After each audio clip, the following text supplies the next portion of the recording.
Assalamualaikum warahmatullahi wabarakatuh. Waalaikumsalam warahmatullahi wabarakatuh. Good morning, student. Good morning, Mister. How are you today? I'm good, thank you. How about you? Alhamdulillah, I'm fine too. Sorry, before we start the lesson, let's pray together. Say basmalah together. Bismillahirrahmanirrahim. Rabbi zidni ilman warzuqni fahman. Amin ya rabbal alamin. Oke, sebelum kita sudah berdoa, siapa yang hari ini tidak berangkat solid? Iya ya, hari ini tadi ujinya target. Semoga yang lain semuanya sehat-sehat semua ya.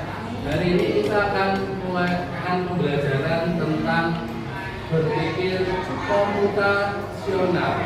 Jadi di kelas 5 nanti ada, di kelas 5 itu ada pelajaran coding. Nah, salah satu untuk bisa belajar tentang coding kita harus tahu dulu pembelajaran berpikir komputasional. Tadi Mas informasikan untuk tujuan pembelajaran hari ini adalah yang pertama memahami apa itu berpikir komputasional dan nanti tahapan-tahapannya serta bentuk-bentuknya.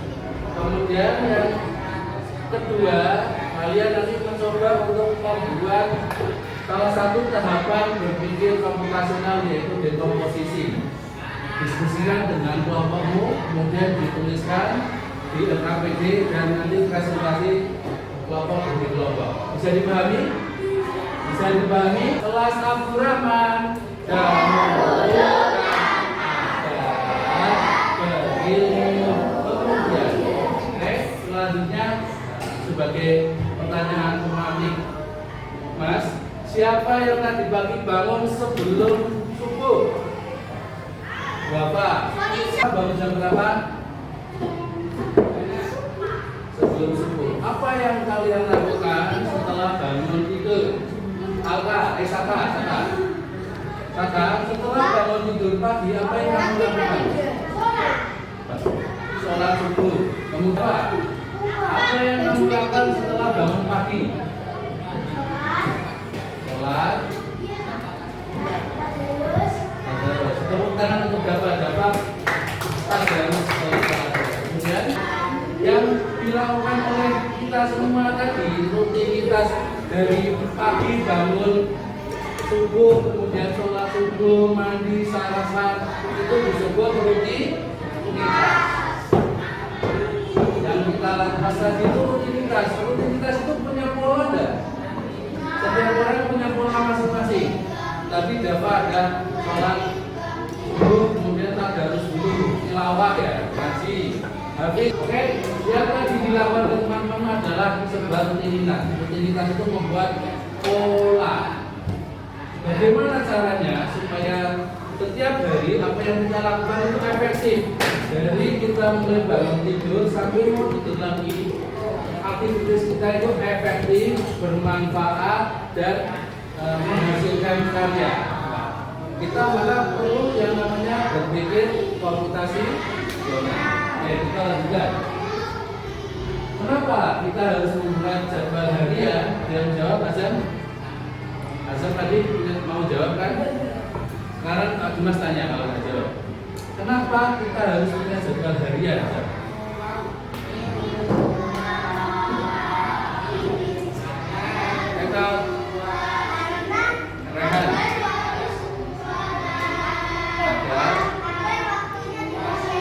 Agar waktunya tidak sia-sia. Tuh, Azal. Agar tidak lupa kegiatan sehari-harinya gitu ya. Sholat jangan sampai lupa karena itu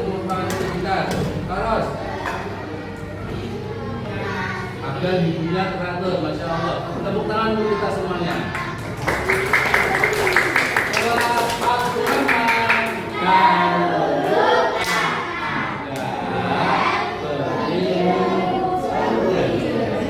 Sekarang, tadi kan kita sudah membahas bahwa apa yang kita lakukan tadi merupakan pola hidup secara teratur. Pola-pola ini juga bisa disebut dengan berpikir komputasional. Apa hubungannya dengan berpikir komputasional? Berpikir komputasional, apa itu berpikir komputasional? Nah, kata Mas Alif, berpikir seperti komputer. Bisa jadi, tapi tidak harus jadi komputer ya. Silakan diperhatikan. Tadi Mas sudah memberikan gambaran dulu ini. Sebelum nanti kita akan contoh-contoh.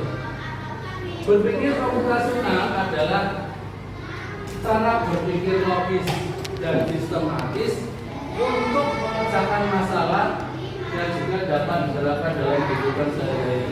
Jadi intinya berpikir komputasional itu berpikir secara logis dan sistematis. Logis dan sistematis itu urut. Contoh lain dari berpikir komputasional, misalkan nih, Iqbal akan berbelanja, disuruh oleh orang tuanya berbelanja ke pasar, membeli barang-barang ini itu. Nah, bagaimana cara Iqbal menyelesaikan belanjanya itu dengan waktu sesingkat-singkatnya, seefektif mungkin, dan semuanya dapat dibeli? Maka menurut kalian apa yang harus dilakukan? Tahu nggak? Ada yang tahu? Apa yang harus Iqbal lakukan? Iqbal harus berpikir komputasional. Kira-kira Iqbal berupa enggak? Kalau Iqbal berupa, maka Iqbal perlu mencatat barang belanjaannya. Yang kedua, Iqbal harus membuat algoritma itu urutan-urutan belanjanya.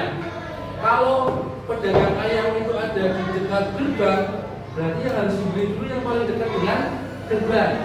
Jangan yang paling jauh, pedagang nomornya di belakang sana, terus Iqbal ke belakang, baru nanti maju lagi, terus ke belakang lagi. Kira-kira makan waktu ya? Makan waktu. Maka kalau Iqbal berpikir komputasional, maka Iqbal akan melakukan secara sistematis dan logis serta efektif. Kita lanjutkan ya, agar apakah yang kalian pahami tentang tahapan berpikir komputasional? Berpikir komputasional. Ternyata berpikir komputasional itu ada tahapannya. Dan supaya kita bisa memahami tahapan-tahapan berpikir komputasional, maka silakan disimak video yang akan Pak Dimas tayangkan. Kurang lebih ada 4 tahapan. Sudah siap menyimak? Oke. Assalamualaikum warahmatullahi wabarakatuh.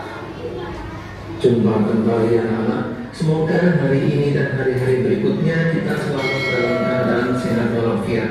Dan bagi kawan-kawan kita yang hari ini tengah sakit, semoga segera disembuhkan Allah Subhanahu wa Ta'ala. Anak-anak, pada berpikir komputasional, kali ini kita akan membahas tentang konsep dasar berpikir komputasional.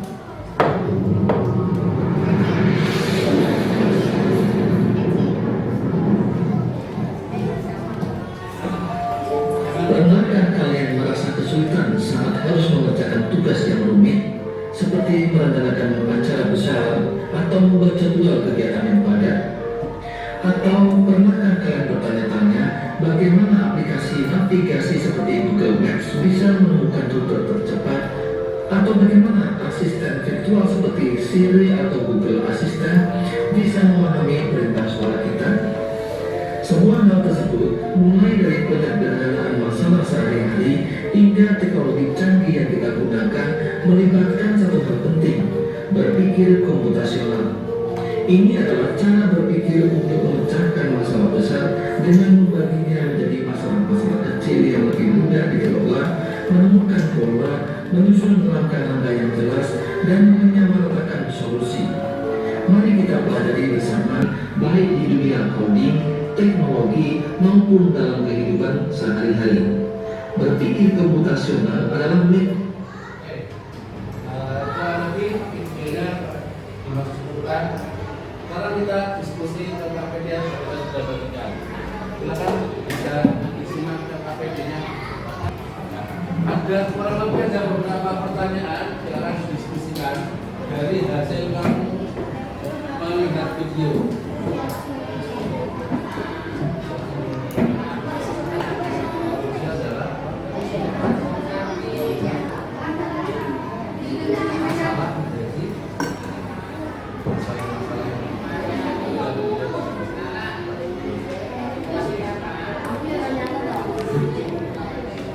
Yang sebelah sini bisa yang posisi ini juga ada yang bisa mungkin menekan balik bisa menambah bisa tidak kecil ya.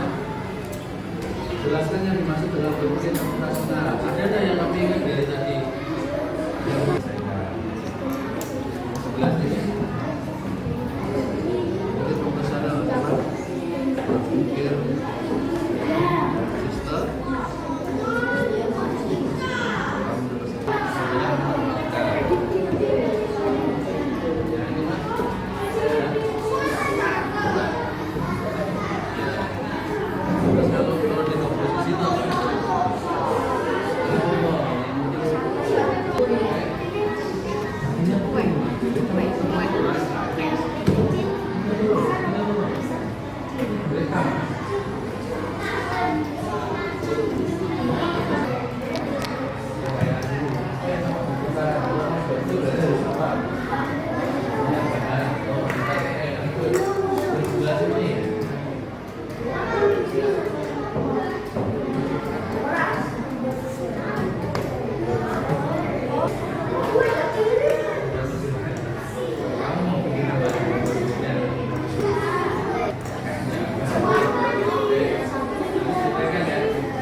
Kelas Abdurrahman dahulukan berilmu kemudian. Oke, soalnya sekarang waktunya kita presentasi hasil diskusi kalian dari menyimak video tadi. Kita panggil dulu tadi yang akan presentasi pertama adalah kelompok 5. Kelompok sini kelompok siapa?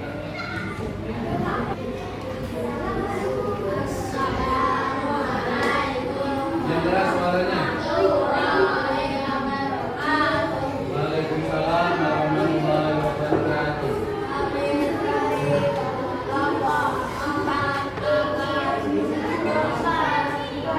Presentasikan hasil diskusi kami.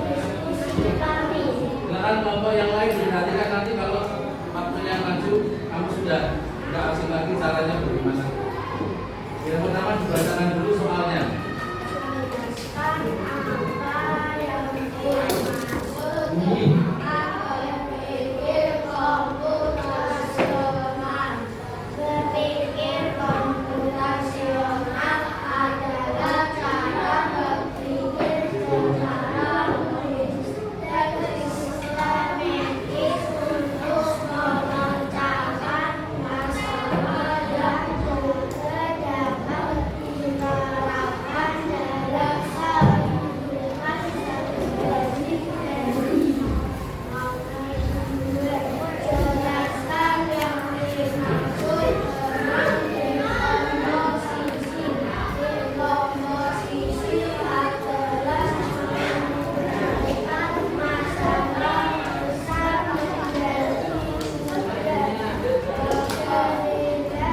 masalah-masalah yang lebih kecil agar lebih mudah diselesaikan.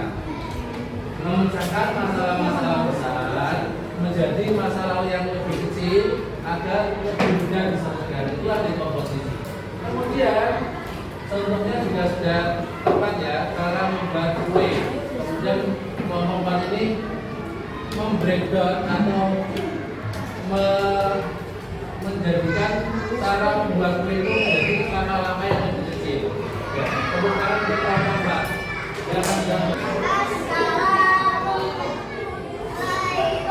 ulangi salamnya ulangi. 1, 2, 3.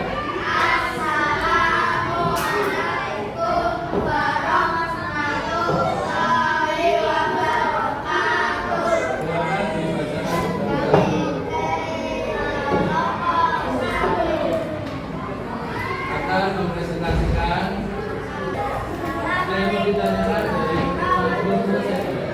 Ada yang mau ditanyakan sebelum mereka tutup?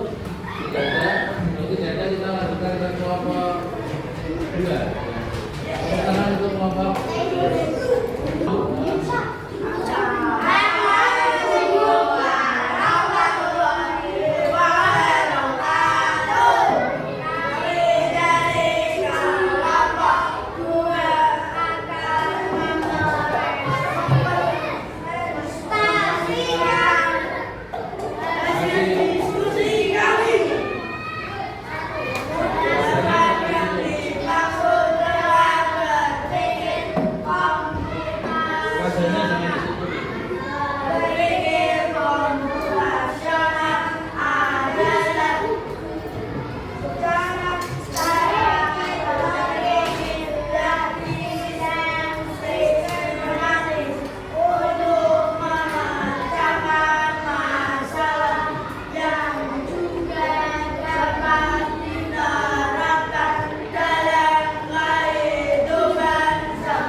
pembelajaran hari ini. Ada poin-poin apa saja yang bisa kamu pelajari hari ini? Apa saja coba? Yang pertama tentang apa itu berpikir komputasional. Apa kira-kira tadi? Berpikir secara logis dan sistematis. Kemudian yang kedua, tahapan-tahapan berpikir komputasional itu ada berapa? Ada 4. Apa saja? Yang pertama adalah dekomposisi, yaitu menguraikan masalah-masalah besar menjadi masalah yang lebih kecil. Kemudian yang kedua adalah mengenali pola. Kemudian yang kedua adalah mengenali pola. Mas, mengenali pola itu contohnya misalkan nih, sore kau berternak ayam, tetangganya sudah berternak ayam lebih dulu. Tetangganya menggunakan cara seperti itu, cara A, dan gagal. Tetangganya yang lain juga berternak ayam dengan cara B, tapi berhasil. Maka kira-kira cara mana yang harus diikuti Toreng supaya ternak ayamnya lebih berhasil? Cara B, karena Toreng harus mengenali pola. Ojo tingling kok Mas. Kemudian yang ketiga, abstraksi. Abaikan yang tidak penting atau fokus pada yang penting saja. Ketika kamu menggunakan Google Map, apakah kamu akan fokus kanan kiri jalan, ada pohon apa, buahnya apa, begitu? Fokus nggak? Enggak. Tapi apa yang kamu fokuskan? Jalannya, rambu-rambunya, kanan kirinya. Jangan sampai kamu baca map, kamu hanya fokus ke pohon, nyasar Google. Itu contoh abstraksi. Kemudian yang berikutnya adalah algoritma, membuat langkah-langkah yang sistematis untuk menyelesaikan masalah. Contoh tadi, cara membuat mie, ada langkah-langkahnya. Cara mengerjakan seperti kelompoknya Mas Azel, cara mengerjakan menghitung luas persegi, yaitu dengan mencari panjang, kemudian mengetahui lebar, kemudian harus mengetahui rumus volumenya, rumus luas persegi, baru dimasukkan angka-angkanya. Kemudian sekarang yang terakhir, Pak Dimas bertanya, bagaimana perasaanmu setelah mengikuti pembelajaran kali ini? Senang? Alhamdulillah senang ya, dapat belajar banyak. Nah ini sebagai modal kamu nanti untuk bisa mengikuti mata pelajaran coding. Oke? Pak Dimas informasikan sebelum ditutup ada tugas di grup WA. Seperti biasa nanti Pak Dimas akan menggunakan Canva untuk membuat tugas, silakan dikerjakan di rumah sebagai penguatan. Kita tutup bersama-sama dengan bacaan hamdalah, sifat dan doa kafatul majelis. Alhamdulillahirabbil alamin, astagfirullahaladzim. Subhanallahumma wa bihamdika, asyhadu an la ilaha illa anta, astaghfiruka wa atubu ilaik. Wabillahi taufiq wal hidayah. Wassalamualaikum warahmatullahi wabarakatuh.